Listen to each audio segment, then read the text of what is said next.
ఎంతమంది తృణీకరించినా దేవుని ప్రణాళిక నీ జీవితంలో నెరవేరుతుంది కదా. ఎంతోమంది తృణీకరించారు.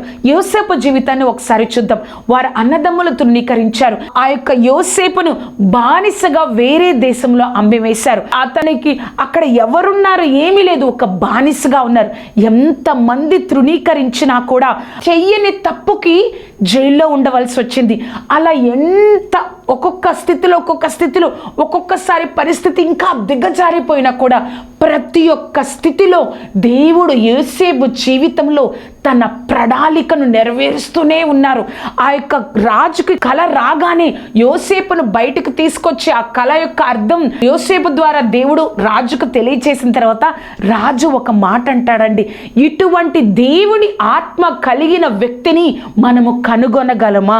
ఇటువంటి ఆత్మ పూర్ణుడైన వ్యక్తిని మనం కనుగొనగలమా?